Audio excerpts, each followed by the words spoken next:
thing. Yeah, you were saying before that Derpers is kind of a pug team? I don't know. I don't know. I just know they're new. They're definitely a new team, and I don't know if they've solidified a lineup yet. But they're a bunch of like high ELO European players from the US, so they're Okay. definitely like high mechanical skill. Well, that is important, and that is something. It's fun to watch good mechanical players go against each other because the first little mistake is usually the snowball effect, and that can win or lose a lane for people, and it's really fun to see. But quick bans coming out from here. It looks like Sypher's banning out Ari, Nocturne, and Urgot, while Derpers is thinking about their third ban, taking a little bit more than 2 seconds to ban, apparently. Soraka, Morgana, and Dr. Mundo. Mundo. I'm pretty sure Urgot is a very, very strong EUS carry, is he not? Yeah, no, he's definitely considered up there. I mean, I got to experience that in Hanover. M5's Urgot kind of stomped us. So His swap yeah. just murders positioning. Yeah, especially with that build that everyone's doing now where you go Frozen Heart and Guardian's Angel. It's literally free swaps and you can't focus the Urgot because he's got like 300 resistances and it's really bad for your team. Yeah, and he's really like, I consider him less of a pure AD carry and consider him more of like a Like a counter bruiser. AD carry. Yeah, he's like a counter AD carry because his Zon touch bolts, his passive, reduces the damage of an enemy AD carry when he hits them by like I think 15% is the number on there, and like that just Yeah. mitigates so much damage when it comes to team fights and stuff like that. So, and then building Frozen Heart just helps with that whole moniker as well. Yeah. So It's pretty overpowered. it is. It is. So the first pickup from Sypher being Nautilus. I'm assuming that's going to be a jungle pick, but Nautilus can be played top lane. Am I right? Yeah, it can be played both. It can actually also be played support and mid AP. Like Nautilus can go anywhere, and people are starting to figure that out now. If you see like high ELO, it's filled with like Nautilus support, Nautilus AP. It's a really versatile champion, and that's how you know a champion's really strong. When you can put him in multiple roles, he probably needs to come down a little bit. Yeah, I've heard he has some of the best scaling into late game in the Oh game. yeah, a lot of people think that his early game is really weak and exploitable, but it's only the first two levels really. Once he has like level 3 and he has level 2 shield, he's able to clear just as fast as everyone. And late game, he's going to provide so much more CC and utility for your team that, yeah, I mean it's a really strong champion. I would assume it's jungle, but yeah. And that's a pretty good first pickup too, because as you said, he can play in so many facets of the game that you can't really counter pick him because you don't know if he's going top, you don't know if he's going jungle, you don't know if he's going support. So a lot of people, teams like to pick their support or something that's kind of uncounterable first. So Nautilus, they just don't know where he's going, so you can't really counter pick him straight up. From Derpers, looks like they're picking up Kennen, Janna, and Ashe so far, and Sypher's getting that new Cog. So I'm guessing maybe a new Cog bot lane that's very, very strong. Probably. It's really strong. Both these lanes are going to be interesting because Nunu Cog, there are things that can beat Nunu Cog in lane because it lacks sustain and things like that. But I think that in this current setup, like Cogmod's going to be able to destroy the Ashe like once they get like a couple levels in lane. So it's really going to be up to Ashe to get pickoffs with Arrow and get kills that way, because I think that if bot lane's like left on an island there, I think Nunu Cog will eventually start destroying it. Now, neither, with Soraka being banned and Sona not being the most popular pick nowadays, the Janna Ashe lane down bot isn't going to have a lot of sustain either. Nope. So they're both going to be unsustainable lanes. They're all going to be about, but the new Cog slow kind of just crapping They out can damage push the is advantage great. really. Yeah, the Like, Bioarcane I Barrage wouldn't- is going to work wonders. Yeah, I think that like level 2, they'll probably just wait till level 2. I'm talking about the Nunu Cog, and then they'll just push as hard as possible onto like Ashe, Janna, just go for kills, just run up and snowball and just get as many auto attacks as possible. That's how I think that lane's gonna play out. And then yeah, it might be different after the Shen pick because yeah, I mean they might not want to be playing that aggressive when Shen has an ulti, but I definitely think Nunu Cog is the stronger bot lane there. So pre-level Shin 6, you see a kill going on to Cog.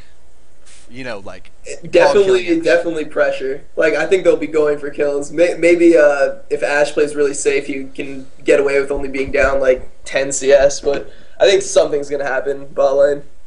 Well, I hope the deficit doesn't get too high for Ashe, but you know, if they are pressuring and they are putting on a lot of damage on Ashe, she is going to miss out on that costly CS, and it could snowball from there. No pun intended, of course, for the new support. Sypher is going to round out their team with the Karthus and Lee Sin pick, so I guess that probably secures Nautilus in the jungle, because I think Lee Sin would probably be a top lane. Yep. Okay, so Karthus is going to be rocking the mid. Over on Derpers, they're picking up Shin. You already said that. He's going to be in the jungle. So how do you feel about Shin's jungle? I mean, he's not the fastest jungler, but his ganks are pretty crucial with his Shadow Dash, and also his level 6 Stand United is just something, a force to be reckoned with, right? Yeah, one thing that both these teams did is since two of like the four well-known fast junglers were banned, they were able to pick weaker junglers that have slower clear times, and that wasn't as exploitable because of the champions that were still left. So Shen and Nautilus are kind of the same, and like they start pretty slow in the jungle. Their first clears kind of are a little bit dangerous. Nautilus gets a little bit low, and Shen just does it kind of slowly. But as the game goes on, they get more, their ultimates come into play. Shen will be able to have so much more map presence, and then Nautilus ult in team fights is just amazing. So it's really just it's going to be a fun game to watch. Yeah, the Nautilus ult can absolutely wreck a team, you know, just screw up, because it knocks up everyone in the line. So if you're able to put it on that back line, perhaps on that Ashe who's trying to stay back and use her meat shield tanks like Shen and stuff like that, it's just going to wreck right through the front line and go straight for Ashe, and that's something that you definitely don't want. So Nautilus ult, very, very strong.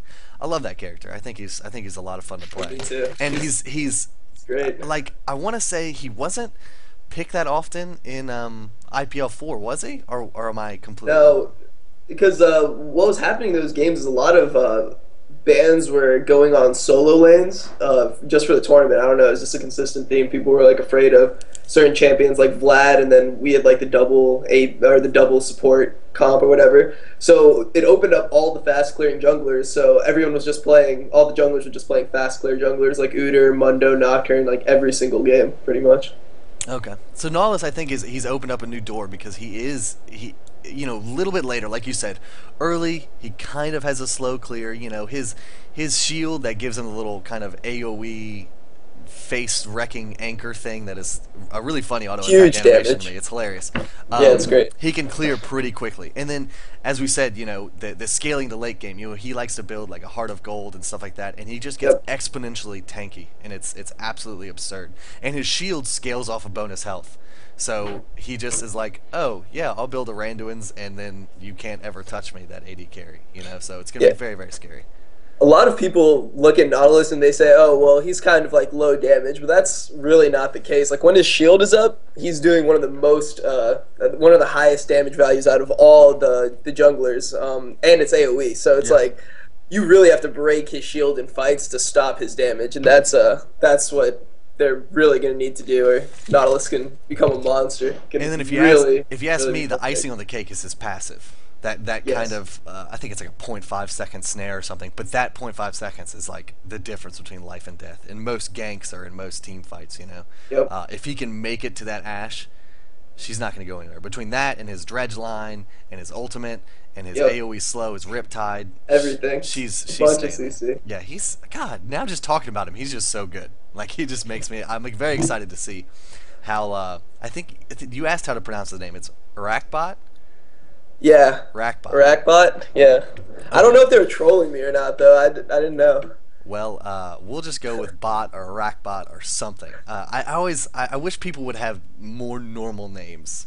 It's always brutal in EUS. It is. Moopsy, Liumi, Lunet, Rakbot, Kikis? Yeah, I don't... Hawkdon, Juri. And what's that weird letter in the Shen's name? Like, I swear, I don't even know what that is. It's just it's just like a special O character, I think. I think it's Talol, I would guess. And Frederico. That's a good Kennet name. So, for people who are just tuning in, we are going to be getting into this Sypher versus Derpers match. Derpers being I think just kind of an amalgamation of high elo players coming in. They played a few Go for Laws, I believe, and that's how they got here.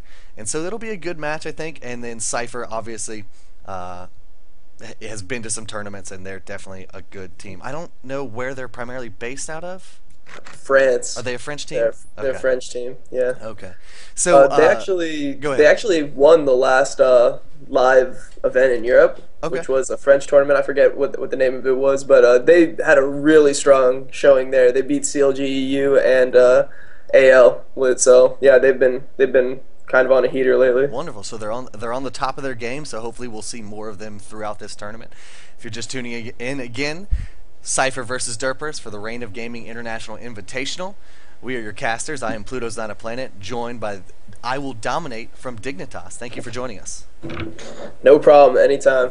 Wonderful, wonderful. It's always good. Like I said, it's always good to have a pro perspective on the scene, because sometimes you get paired with someone else who's just kind of I'm kind of like a low elo scrub, I would say. I'm like 1500 rating, but Don't be so hard on yourself. I enjoy playing, and I enjoy the shoutcasting aspect of it. But people, the viewers in the chat, they really enjoy seeing the professional commentary and stuff. They really love that. Now, getting into this game, let's see. Everyone pretty much doing the standard, hey, boots, 3 pots build. I almost missed the days when everyone went like Doran's. Like, it was like a Doran's blade, a Doran's ring, a Doran's shield. Like, It was all that was so change crazy. to the gold value. As soon as they knocked the Durans up to 475, Yeah. it's impossible anymore without the utility mastery. So Exactly. Now, everyone changed to Boots 3, and actually Nautilus here can normally start with Boots 3, but the regrowth pendant tells me that he's just going to be looking to farm early. Like, he knows that Shen's not going to have any pressure into his jungle, really. Shen's kind of a slow clearer himself, and he's just going to farm it out, get a quick Philostone probably, and just try to hit 6, and then try to infect the game from there. yeah. I like junglers like Nautilus and Maokai and stuff like that who have good AoE that build into that quick Philo Stone, because I just think it helps their economical value so much. You know, like so much more than a carry, or not a carry rather, a jungler that doesn't really thrive off of a gold per 10. I mean, all junglers can, of course, but you see like a Siobhan or something in the jungle usually rushes like a Wriggle's Lantern or maybe a Heart of Gold or something. But I like the Philo Stone and like Heart of Gold junglers, I think, more. They're just more to my play style, maybe. A lot of farming, a lot of sitting in the jungle. Yeah, And, they're good, and the thing that's good about them is since you have that GP 10 ticking, you don't really have that pressure to make ganks happen all the Exactly. time, which you kind of feel with like Shyvana, like Lee Sin, especially Shaka, like all those junglers. Like if you're not making plays, if you're not getting stuff done, you're really falling behind versus anyone that's building gold per 10. Yeah, and it looks like Derper's doing a little bit of invade here. They did take 3 of the 4 wraiths right out of Nautilus's hands, and they're also going to pick up his red buff here. All the while, Kog'Maw and Nunu are doing their double golems to give him that little bit of extra experience advantage down there. So Shin picking up the red buff rather, and leaving a small creep. Now, from your perspective as a jungler, is there like a certain time which you leave a small creep as opposed to not leave a small creep? What's the kind of reasoning behind that? I'll normally decide, and actually this is interesting, Nautilus is going to be walking through a ward, because Purple Team did something really good. They warded their own Wraith camp, and they know that Nautilus, since he just lost his red buff, is going to go invade for theirs. They actually gave Nautilus a smiteless pull, but that's not going to really matter, because he's going to get collapsed on when he goes for that red buff. And here Hawkdawn's already coming down, checking it out, doesn't know exactly where he is, sees him walk through the ward, and yeah, that's a lot of time wasted from Nautilus. He still hasn't smited anything yet in the jungle. What was I talking about? Sorry, I got distracted. leaving a small critter of the buff Oh, a camps. small critter. Yeah. At buff camps, it's normally if you think you can contest for the next one, you will clear the whole camp because you want to have the exact timer. But in a situation like this, he probably can't solo just invade the Nautilus at like 7 minutes. He's going to be kind of weak himself. The only reason he was able to invade was because his whole team was there to help him. But yeah, he just wants to delay Nautilus in the jungle at this point. And yeah, Nautilus has lost a lot of time. Yes, he definitely has. Shin maybe coming in for a gank here on the Karthus. Karthus running down to his own jungle. The Satchel Oh, he Charge actually will gets displace him a little bit. He's gonna have The to Shadow flash. Dash over the wall. He is forced to flash. The Vorpal Blade coming out just for good measure. But Karthus going to be able to escape that gank right there. Yep, good play from Moopsy. He knew that he was going to be in taunt range when he ran up that little ledge there, so burned his flash. Didn't take much damage. He's able to come back into lane and farm out a little bit.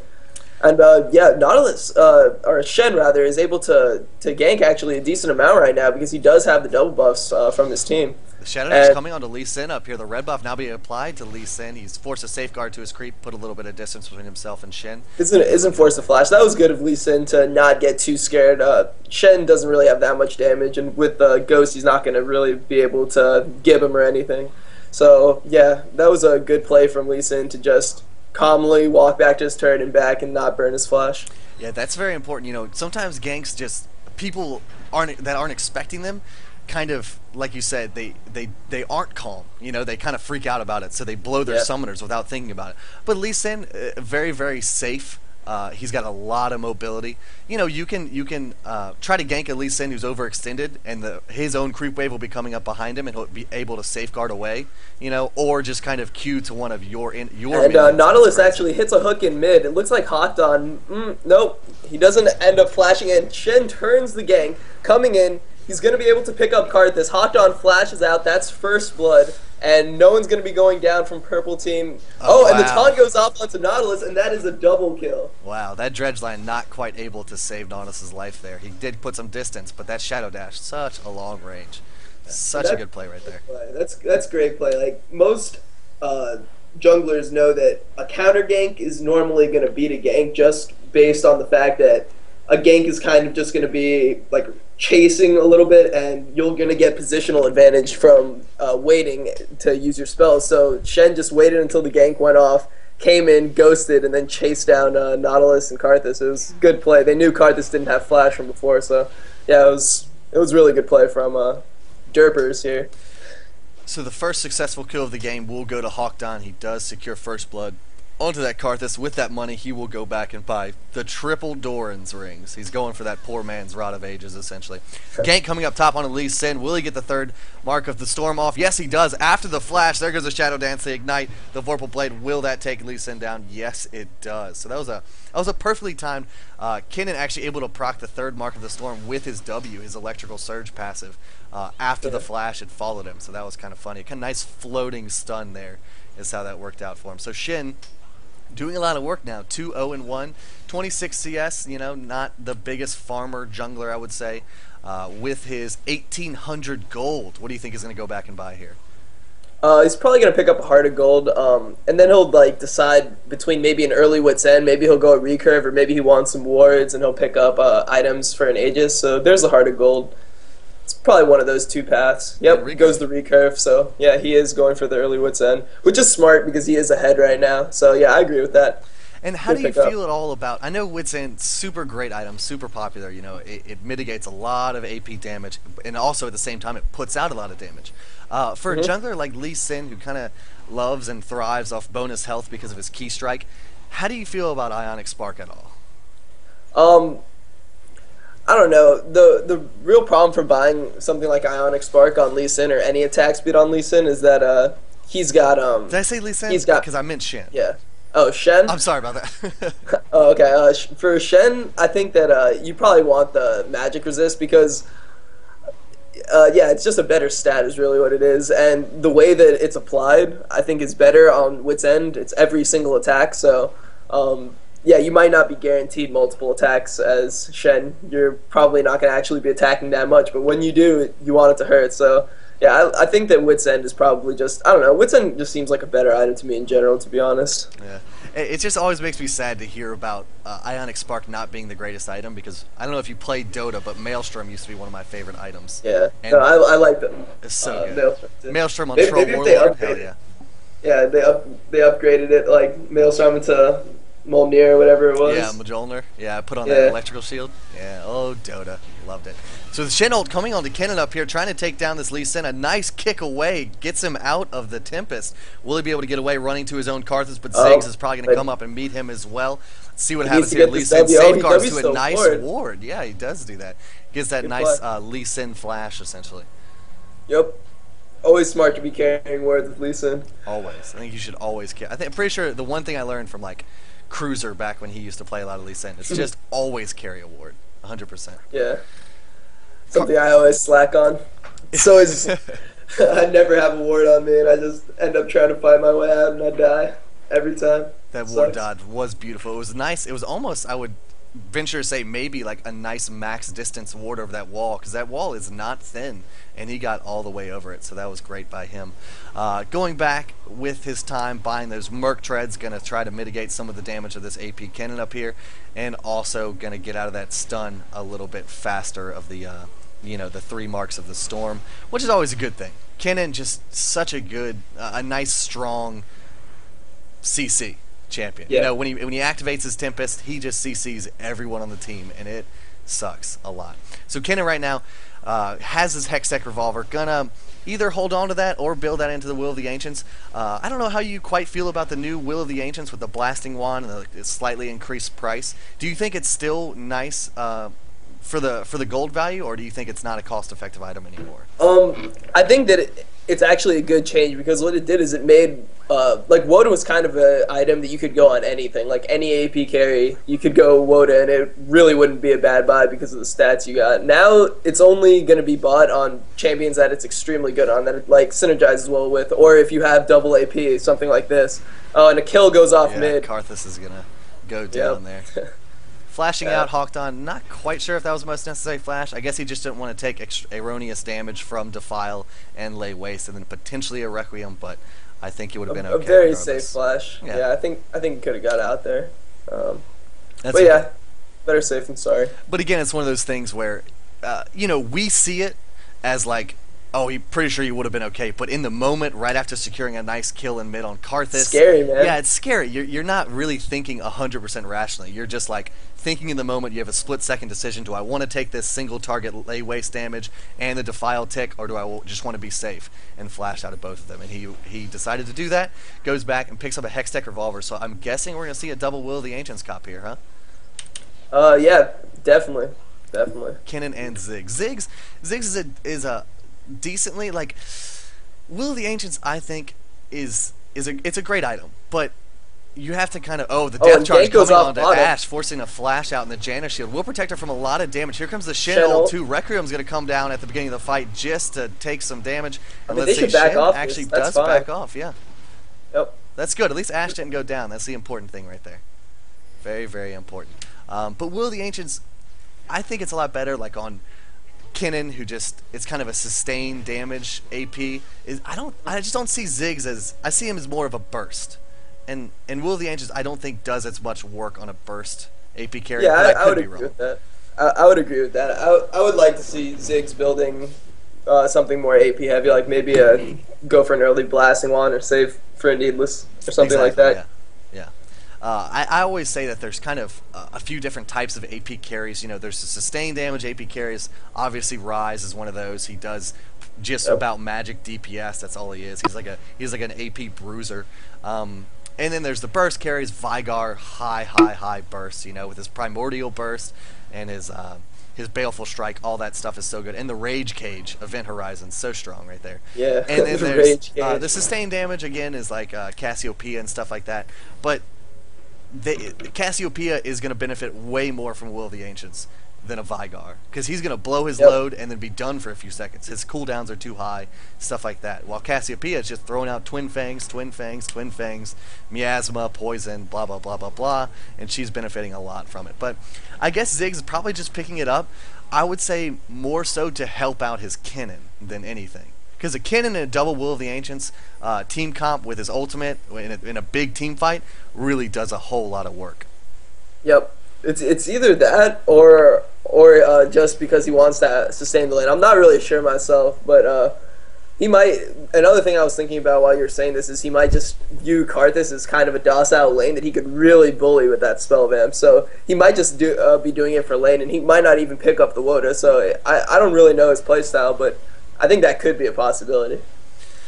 We'll take a look at it. Ward coverage great for both teams right now. They have just about every, like, it's a mirror on each side of the map where every ward is. That's kind of cool right here. You see a pink ward down by Dragon, followed by a nice normal ward down for the enemy team. So they really just know where to place wards right now, and they're doing an excellent job of warding everywhere on the map. And that's a testament to some good supports. And also, this is one of the things that people forget, and you can attest to as a professional player. Everyone should buy wards. right? Definitely. I mean, look, Wish my team bought more awards. exactly. You see a ward on Shin right now. You see a ward on Lee Sin. You see a ward on Nautilus. People have Yep. this, I think, misconception that supports should be the ward bots, but it's not the case. If you want to win, you want to do well, everyone should be contributing to the warding effort. Like I do believe that junglers and support should be buying the most wards, but everyone should at least be contributing like a ward every now and then. Just if you see like a ward going down and there's vision and you notice where your teammates are, it's really just a necessity for your team. So you just have to keep them up, definitely during mid game, which is what we're starting to turn into right here. Exactly. It's the 14.5-minute mark right now. 4 kills in the advantage of Derpers. 0 kills so far on Sypher. Kind of surprising. 3K gold lead for Derpers. Let's look at the farm real fast. Ziggs in mid, rocking 148 CS to Karthus's 136. Ziggs also has 2 kills under his belt, going to make him very, very strong. Going back, picking up a blasting wand, going to finish off that Will of the Ancients as soon as he can. Karthus decides to go to the Rod of the Ages build, just going to get a little bit more tankiness because that Ziggs and Shin combo was kind of just bursting him down a little bit too fast. He was locked down in Shadow Dash for a little bit too long, and Ziggs was able to do work there. So a little bit of bonus HP isn't going to hurt Karthus at all. Down bot lane, Hawkshot is going to spot that Nautilus, so Yep. he's not going to be able to quite effectively. And they actually saw Ziggs because that's a really good ward. They placed it up on that ledge, so even though Ziggs took that path towards the tower, they were still able to see it. So yeah, that was a really good ward there. As far as the 80 carries farming is going, oh, Shin, nope, he's able to Shadow Dash right over that wall. But a team fight could be breaking out here. Let's see. The minefield is going to zone out just a little bit. Yeah, Nautilus that's stepping what in one for Ziggs good measure. is best at. Yeah, he's His so zone- good. his Trying to zone keep them is away really for good. Dragon here, but this is going to be a fight right here. Going to focus. Dragon does go down. The Enchanted Crystal Arrow does come down. The kick from Kinnan gets him out of that team fight. The Stand United is going to go onto him, protecting him from a lot of damage. And wow, this fight is just kind of going both ways. The flash in, but then just as it happens, the monsoon out. Karthus being told to get the heck out of here. Ziggs picking up Nunu and Karthus. The Requiem gonna do a lot of damage to Ashe, and she is gonna go down from Kog'Maw. The Void Slap. He can get 2 here. Wow, That's good. That's does. good. If he gets 3, that resonating strike barely missed the Ziggs. If that had hit, I think that would have been a dead Ziggs. Yeah, that was very close right there.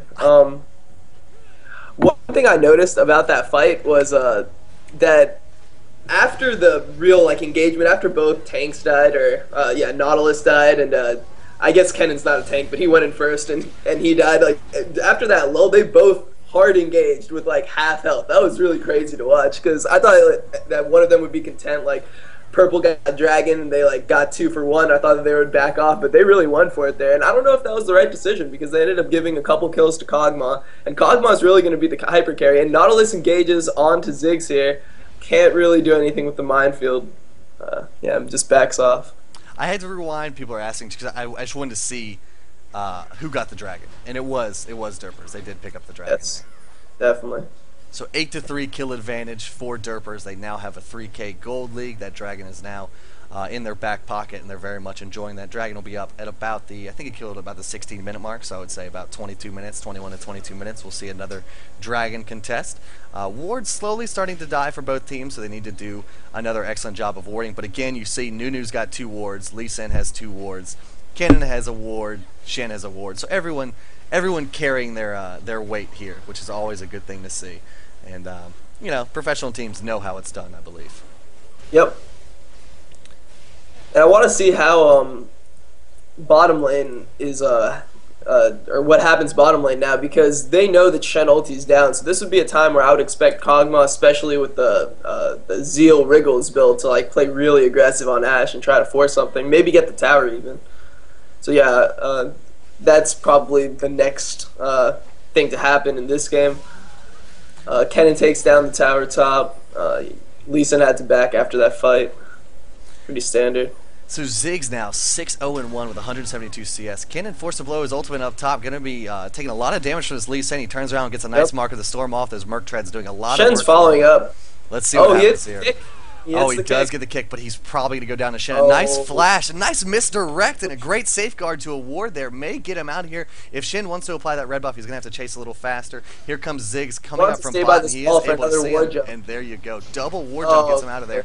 but the long-range Ziggs ult will take him down. Wow, Ziggs in a lot of trouble here too, but the Sand United is going to deter Karthus and Nautilus from this fight. They're just going to kind of leave there. The depth charge comes out into Ziggs. Karthus turning around with his lay waste to Defile, but goes down so quickly. Nautilus trying to pick up this kill onto Hawkdon. The ultimate from Karthus does take him down, and Nautilus goes down as well. Shin, the only survivor of that fight right there. In the meantime, Nunu, Cog, and Ash and Jan are going at it here. The Bio-Hurricane Barrage doing so much damage to the Ash. The Monsoon just barely saving he her. doesn't go for it. That was intense.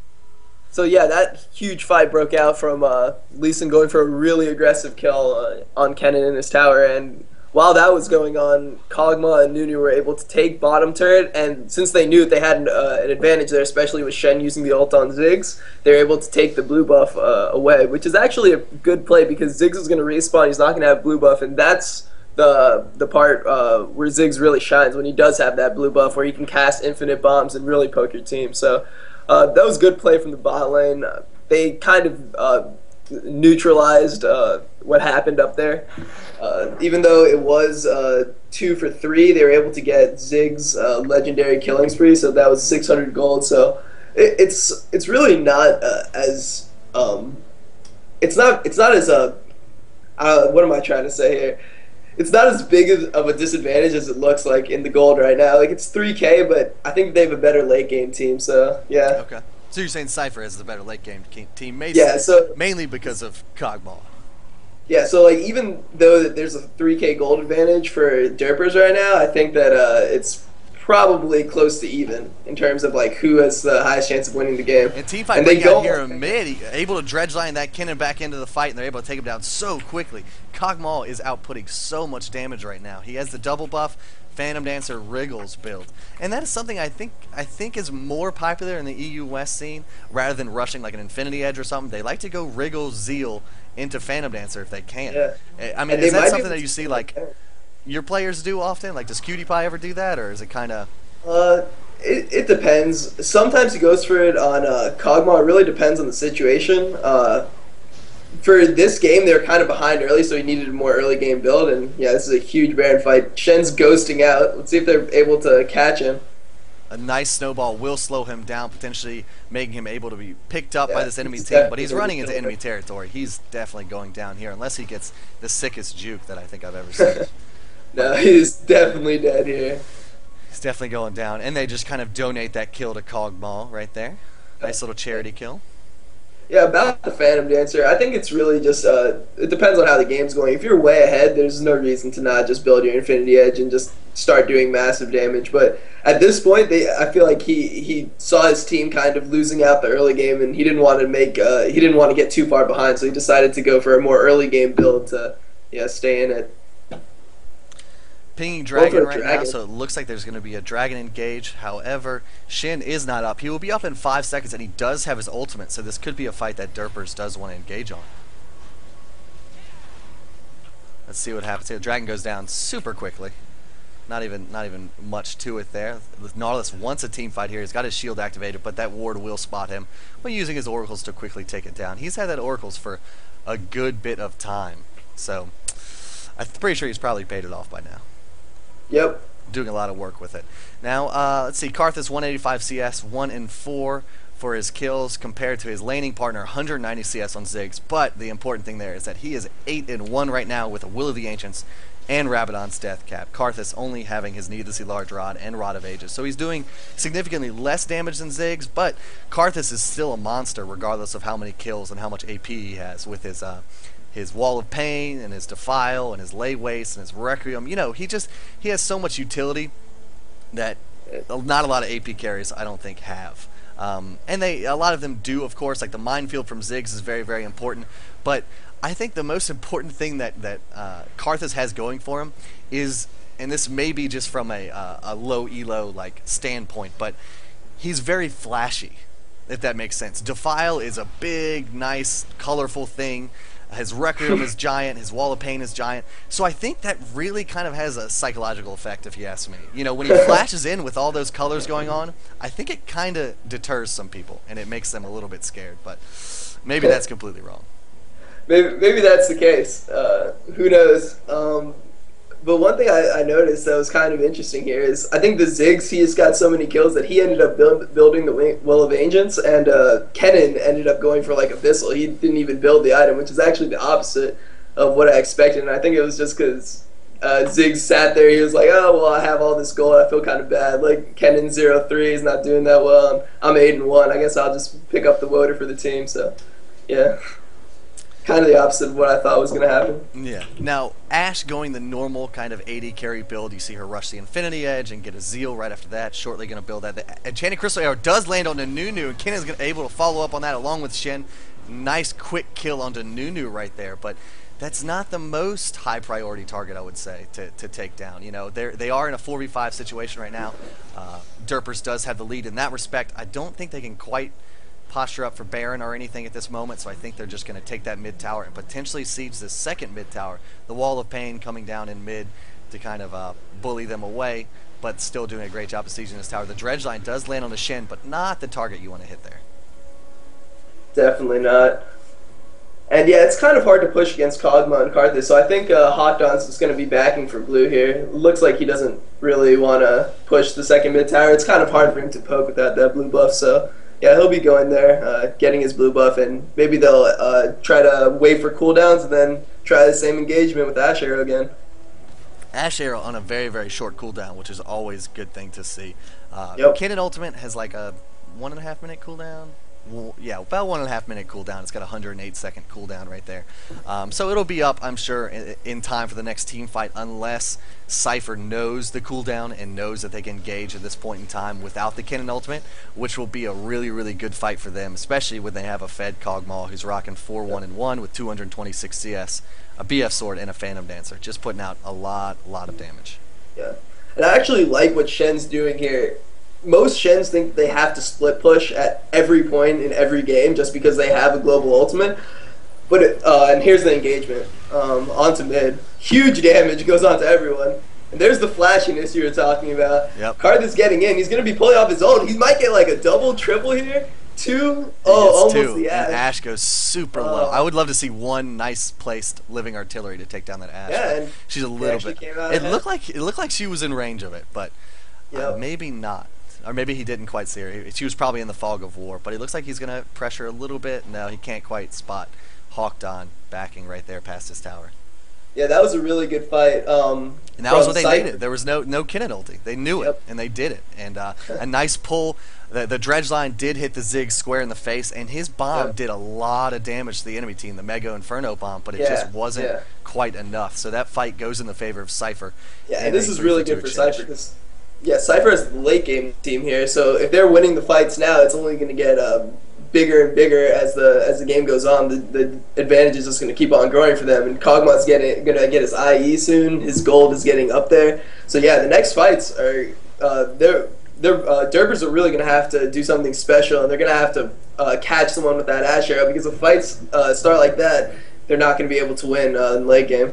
And they're pushing on to Baron. They really want to press right now because they know that their mid game is really their strength.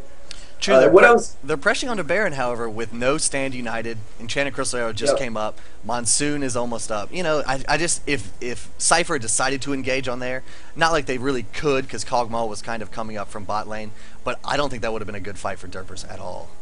Nope. It was just a reactionary play. They saw Kog'Maw bottom for a second, so they said, oh, let's start Baron, let's see if they come, let's see if other people might be backing. And yeah, they just saw that Sypher was coming in and decided to back off because they didn't have any ultis. But one thing I was saying about Shen earlier is right before the big team fight happened, which was all Shen players feel like they need to use that global ultimate at all times and split push. With the team comp that Derpers are running right now, they're all squishy. And here's another charge fight. Does come out. The Enchanted Crystal Arrow will hit Lee Sin in the face, but not stun him for very long. Shen goes down very, very quickly in the middle of absolute zero, and the damage from Kog'Maw. Kennan also able to go down. Requiem not going to pick up any kills here, but still going to put a lot of damage, force them to back. That's going to be a 2-for-1 exchange. And I guess they can't quite follow up with Baron here, because I know Karthus is a big factor as far as Baron is concerned with Sypher, because Karthus does a lot of damage to Baron. He gets single target lay waste on it all day. Kog'Maw is going to be able to do percentage based damage to it along with the crits from his Infinity Edge and his Phantom Dancer that he now has acquired. but they're really gonna need Karthus and Cog, I think, to take a nice, easy, quick Baron. Yep, definitely. And it kind of felt like that last fight was a little bit desperate from Derpers. Like they didn't even have all their ultimates up. Shen's ult was still cooling, and they just wanted to force a fight so bad, and they were just pushing onto mid turret. And yeah, as soon as Nautilus got the ultimate off on Ziggs, the fights started. You kind of have to engage there. So yeah, the Wall of Pain slowed him down enough for depth charge to be applied to him, and that thing is going to chase you down no matter where you go. If you flash, if you ghost, if you do whatever. So a free dragon here coming for Sypher, and the beautiful thing I think that Sypher is doing right now. Sypher's ult cooldowns are relatively low. Kog'Maw has next to nothing. Lee Sin doesn't have a long one. The longest one on their team, I believe, is Karthus with Requiem. What they're doing now is they're engaging team fights often. You know, every time they land a Wall of Pain, every time they land, you know, a depth charge or a dredge line. And it looks like the past 2 team fights, they've staggered the ultimates of Derpers, if that makes sense. Like, one fight, Cannon's ultimate was on cooldown, but Shin's ultimate wasn't. The next fight they engaged, Shin had his ultimate, but Cannon didn't have his ultimate. You know, like they're playing it perfectly right now. As of now, everyone has their ultimate up, so the next team fight is going to be a big ultimate fest, essentially. But I think it's still going to be in the advantage of Sypher just because of Kog'Maw. Kog'Maw doing so much work right now with almost 300 CS and 7. And now he has his IE. Exactly. 30-minute mark. So he's doing a great job. I'm pretty sure near perfect CS or ideal CS, you want to have about 10 CS every minute. So Kog'Maw adhering very closely to that with almost 300 at the 30-minute mark. They could actually, they don't know it, but one of or actually he canceled his recall. Never mind. They can't go for it. Looks like Ash wants to back really badly though. I think he has his Phantom Dancer and he's just been wanting to buy it. I've seen like the look in his eyes. He's got 860 gold, so yeah, he definitely has enough for Phantom Dancer because that's going to be a 420 gold dagger and a 400 upgrade charge. So he's able to pick that up into his Phantom Dancer. Ziggs has his Zanyas, finally built into his Will of the Ancients. Or no, he got the Will of the Ancients. I'm sorry, the Kinnan did not at first. So yeah. Ziggs, Will of the Ancients, Zanyas, Death Cap, going to have a lot of damage there. He's rocking 499 AP, while Karthus has 416. So, you know, we saw Karthus get... I don't want to say shut out. He got bullied early game. Ziggs was doing a lot of work with his Shin, but as you can see, Karthus making up a lot of ground right now with you know, just 80 AP less than Ziggs at this point, which I think is fairly impressive. Yeah, no, that's definitely good. And one thing, however, is that Ziggs was building kind of a utility build, and Cyber's actually pressing onto Baron here. It's about halfway. There goes the depth charge, and the Shurelya's Reverie into Ziggs. They miss him with the dredge line. The Shin ultimate is going to go on to him. Kinnan decides to flash in and try to stick to this Kog'Maw. Kog'Maw goes down. That's not good for Cyphers. The Monsoon is going to deter the fight a little bit, heal up her teammate. Ziggs just staying in the back, trying to zone as much as he can with his long-range bombs and minefield. And Karthus, not quite enough mana for Requiem. I believe he could do it. Yes, he could, but he decides not to at this current point in time. And there was a little bit of miscommunication on that fight there from Derpers. They didn't really know if they wanted to fight or not. Ziggs flashed out and then got Shen ulted when he was already over a cliff, and at the same time, Kennen was flashing into them with his ulti being all heroic. So it was really kind of a mess there. They needed to be more on the same page with the Shen ulti being on somebody who's actually in the fight. Yeah. And he did. He even Shin looked like he ulted Ziggs even like right after the depth charge. Yeah, after the flash and after the depth charge, which wasn't the smartest thing. You know, the Kinnan would have been the ideal target, of course, but Kinnan did a great job with his Tempest. He took down Kog'Maw real fast, and that's exactly what Derpers wants to see. They don't want that Kog'Maw doing sustained damage throughout the entirety of the team fight. If they can allow Kinnan to get to him and kill him and still survive, I think Derpers would have the advantage of the team fight once Kog'Maw is out of it. Yep, definitely. See what happens here. They're kind of running around another clear this ward again. Now Sypher still holding on to all of their ultimates. So this they're doing it really fast. They are doing it quick. There's lay waste and Kog'Maw does a lot of damage. They are able to pick it up. Here comes Absolute Zero taking out Shin. The depth charge onto Ziggs will take him down. They're trying to chase down this this Ashe, 5 seconds till the wall of pain is up, but it looks like she's going to be just out of range for it. Lee Sin may pay for this with his life. Let's see. The safeguard mitigating a lot of damage. Kennen using his Tempest just out of range over the wall. That wall is trolling him so hard. Ashe goes down, and now Karth is putting out some late waste. He still does have his Requiem, right? So if they're able to poke down Janna and Kennen a little more, there it goes. And was he doesn't have a Zanyas. I thought maybe Kennen had a Zanyas, but no, he does not. That would have saved him. But it also would have put him in awful positioning with Nunu chasing. So I'm pretty sure he would have been dead either way. Yeah, I thought Shen was actually going to get that when he taunted over the wall. For a second, I got all excited because I saw the purple team with like the Abyssals and everything. I saw the purple. I thought they had Baron, but no. No, indeed. Blue team got it. Blue team able to take it down really, really quickly. Kog'Maw. Kog'Maw and Karthus, dude, they're such great Baron champions. Especially with the Wiggles. Exactly. I'm pretty sure some of the best Baron champions are probably Kog'Maw, Karthus.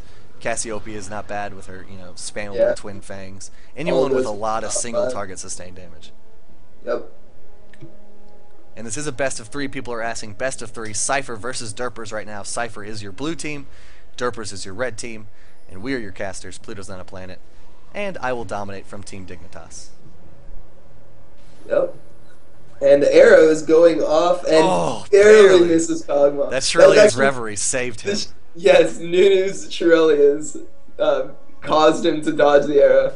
That was amazing. That was a great juke. I will like, even though Kog'Maw made the move to be juked, I'm gonna give that to Nunu for helping his little buddy out, because Kog would have gotten hit there, and he would have been followed up on. He would have died, and it would have not been very, very good. As far as farm is concerned, Kog'Maw 323 CS.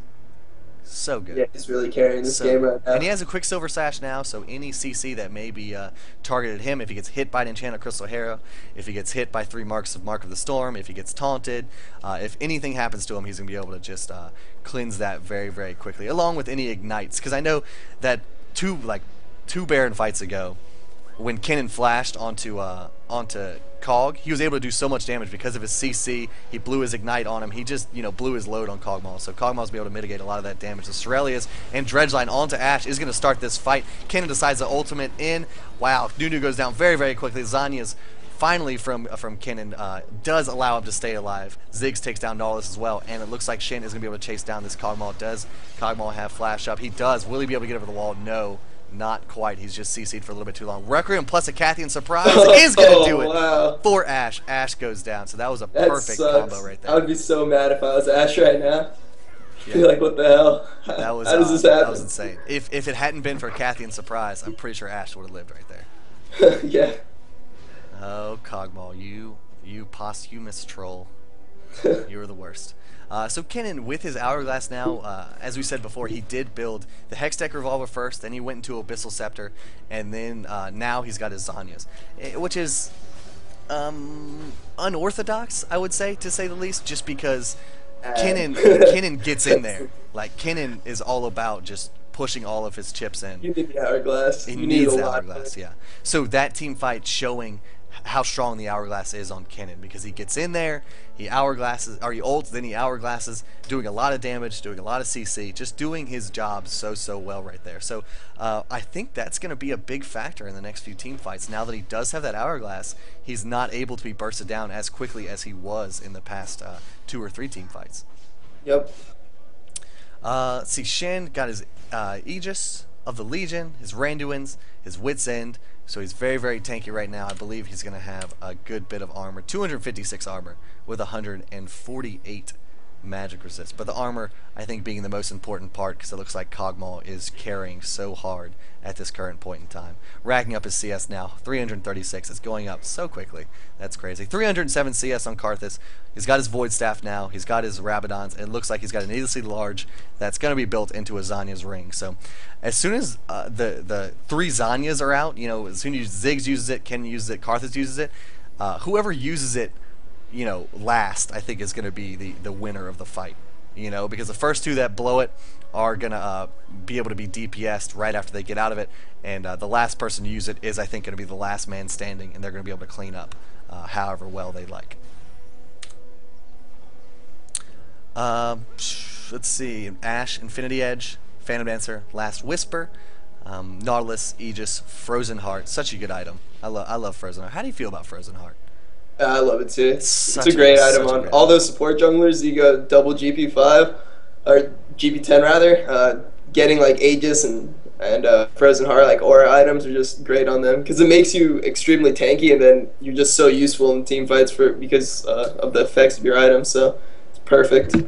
Yeah, so Kog'Maw maxed out on items right now, kind of. The Wriggles Lantern could be potentially traded for something else, perhaps a Bloodthirster.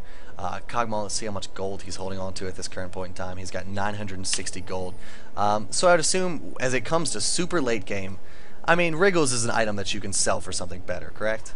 Yes. I mean, you have no problem doing that. You know, you lose a little bit of the safety of procs and whatnot on Baron from Wriggles, but still, Wriggles not the greatest six. Yeah, I'll probably be item getting a in the game. Bloodthirster at some point. I'll be selling that for a Bloodthirster because the armor's really not doing Wow, him the crystal much. arrow does land. And he's got his onto cleanse. him. He should use his cleanse. He did definitely use it, but right after the cannon flashed No. in, he was kicked right back out. The Shin ultimate comes down onto Ashe, and he was kind of in the middle of that team fight. I don't know. I don't know if he was doing. baiting or what, but he had his QSS and he didn't use it for a while. I feel like that was weird positioning from Ashe. Ashe was like in the middle of the entire team. I don't know if she was going after a specific target. Maybe she was in there auto-attacking Karthus as much as possible, but she was like in the middle of the fray where I don't think she really wanted to be. Yeah, definitely not optimal positioning from Ashe there. I thought it was kind of strange that Lyumi waited so long to use his QSS. I think if he would have done it immediately since the fight was engaging, he would have been able to do a lot more damage and maybe pick up a couple more kills, but he elected to wait. And they actually steal, oh no, they get their own red buff. Ziggs steals his own red buff. So Ziggs red buff, too strong. Let's see how this goes. It's going to be a 3-on-4 if Derpers decides to engage, but all of Sypher very, very low. Here's a flash in on Ziggs. The taunt will come out on Shin. The feint protecting him from a lot of damage. They are able to steal it, and Ziggs gets right back on out of there. And Shin has the Guardian Angel, and he's able to revive upon death, and he uses that to his advantage. Oh, Ziggs so low, though. With that last living artillery, Ziggs gets down to about 100 health. That was a nice Baron steal right there. Definitely. Excellent, excellent. So now, you know, you can't really count anyone out. Before, Sypher looked like they had a great advantage. They had an earlier form of Baron, but now, I mean, look how close the gold is. I mean, when the gold's this close at 41 minutes, you know you have a damn even game, I will say. Because most of the time, one team has secured all the kills, one team has secured all the Barons. You know, like it's more snowballed than this. But it's 24 to 23, only a 300 gold difference, 4 towers for each team, and now Baron on a couple of Derpers characters. Let's see who has it. Janna has it. I think Ziggs has it. Ziggs has it. Ashe does not have it, and that's it. So only 2 characters. But what's important there is that they secured a 3-on-4 Baron steal. You know, regardless of how many of your characters actually get it and survive with it, you have taken Baron off the table for Sypher. Yeah, you're like denying Sypher of their own Baron there, and like Lyumi, who just picked up his Bloodthirster, he's a monster right now. If he has Baron on top of that, he's going to be super powerful. So I think that was definitely good for Sypher. And one thing that's actually different than I anticipated is how big Kog'Maw got, how fast, because he's already like maxed out, like he's hit his late game. He has nothing else to buy. He can maybe sell the QSS for a GA, but that's even questionable because they have so many forms of engage on the enemy team. So he's actually not getting any stronger, and Ashe is. And Ashe is going to be building the GA here, and so is Kennen, because Kennen was so far behind. So it's actually surprising because Ziggs is doing so much damage that he's still going, and especially with his build, he can continue to output like tons of damage throughout the team fights. And Kog'Maw's kind of maxed out here. He's doing max damage, and no one else from Sypher's really stepping up. And getting chunked. Kog'Maw gets chunked in mid, and he can't even fight. No, he is going to have to back out here. It looks like Hawkdawn able to pick up Karthus. The Requiem will pick up perhaps a double kill. The Zanya's perfect timing from Kennen there, able to survive through that Requiem, but he is able to pick up Shen, which isn't the most high priority target. You still got to have Ziggs and Ashe on there. Ziggs ulted? A whole lot. The Dredge Line is going to be onto Hawkdawn. He goes down right after his Zanya's is up. Jana deciding to Shirelia's away, getting her and Ash to safety. Cannon a little bit out of position here, but it doesn't look like Sypher's really paying any attention to that little Get the chip. tower here. Yeah, Definitely. definitely a Inhib. tower. Definitely an inhib here. Yeah, that was actually pretty sneaky from Sypher because Lyumi stayed out of the fight so long, they kind of ignored him. I don't know if they thought he was dead or if they just thought he was too low to fight, but he just life-stealed up off a wave with his Bloodthirster, just like a couple hits, and he was full life again, charging into the fight. I don't think they really expected that.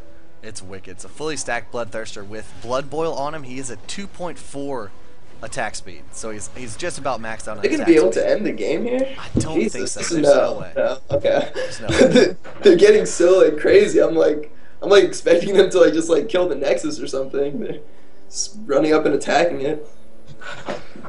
So they're going to be chased down here by the enemy team, but it looks like they're going to be able to get away. The Zephyr from Jana is slowing the Lee Sin, but here's a Shirelius just to put a counter Shirelius. They both Shirelius. So both teams able to get away right there. No hard engage. Nautilus very low. For Nautilus, he still has, about 1,000 health, which is nothing to scoff at, but he's got so much health to begin with. It's interesting to see. Karthus up top farming 357 CS. Second highest in the game right now, as opposed to Kog'Maw's 407 CS. He's got 6 items, very, very strong, fully stacked Bloodthirster, Quicksilver Sash, Infinity Edge, Last Whisper, Phantom Dancer. Now, here would be my question to you. Is there ever a time when Kog'Maw can just sell his Zerker's Reaves and get another Phantom Dancer? I don't know. It's really debatable. I personally don't like it, but I know there's plenty of people that do it. I just would rather have the additional movement speed. Like, you'll get a decent amount from having double Phantom Dancer, but it's definitely not boots. Okay. I think it just depends so on bright right now. who you are. Has all of his elixirs ready. I wish he had an Oracles too. Does he? He does. I love when people just have enough money that they just buy an Oracles and all the elixirs just for fun. They don't even. He doesn't even really need the Oracles per se, but why the heck not? I've got 400 gold to spend. Yeah, no one on his team has it, so why not? Do they? Nautilus has it, doesn't he? Yeah, Nautilus has it. Oh, it. he does? Yeah. Oh, he does have it. Damn. I couldn't so even just see double it over Oracles. his No reason. So at this point in time, you are Sypher. You've got the middle inhibitor down for Derpers.